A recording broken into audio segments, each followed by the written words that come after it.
எக்ஸலில் இப்போ இந்த ஒரு டேட்டா இருக்குது, டேபிளாக கன்வெர்ட் பண்ணியிருக்கிறேன். டிகெட் ஃபங்க்ஷன் பற்றி பார்க்கலாம். For example equal to decade function. அதில் டேட்டா பேஸில் இந்த டேபிளோட நேம் வந்து லிஸ்ட்டுன்னு கொடுத்துருக்கேன். இப்போ லிஸ்ட்டுன்றத டேப் கொடுத்து கன்ஃபார்ம் பண்ணிவிட்டு இப்போ கம்மா கொடுத்தோம்னா ஃபீல்டு அதில் வந்து எது தேவையோ அந்த குவான்டிட்டி அந்த தான் வேணும், அதனால் அந்த செல்லை செலக்ட் பண்ணிவிட்டு கம்மா கொடுத்தோம்னா க்ரைட்டீரியா அதை இந்த ஹெட்டிங்கோட சேர்த்து செலக்ட் பண்ணிக்கலாம். ஹெட்டிங்கோட சேர்த்து செலக்ட் பண்ணிவிட்டு இப்போ ப்ராக்கெட் க்ளோஸ் பண்ணிவிட்டு இப்போ என்டர் கொடுத்தோம்னா ஒரு வேல்யூ எரர் வரும். Value error.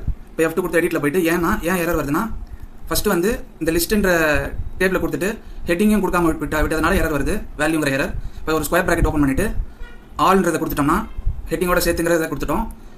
இப்போ கம்மா கொடுத்தோம்னா ஃபீல்டு அதை இந்த குவான்டிட்டி அந்த செல்லை செலக்ட் பண்ணிவிட்டு M1 செல்லை செலக்ட் பண்ணிவிட்டு கம்மா க்ரைட்டீரியா வந்து ஹெட்டிங்கோட சேர்த்து செலக்ட் பண்ணணும். இப்போது என்டர் கொடுத்தோம்னா ரிசல்ட் அப்பியர் ஆகிடுச்சு. இப்போ மவுஸுக்கு வந்து 10 இது வரைக்கும் மவுஸ் வந்து குவான்டிட்டி 10. இப்போ இங்கே ஒரு ட்ராப் டவுன் லிஸ்ட் இருக்குது. இப்போ எது வேணால் சேஞ்ச் பண்ணலாம்.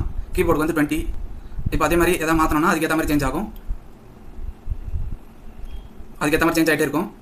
இந்த மாதிரி நம்ம கொண்டு வரலாம்.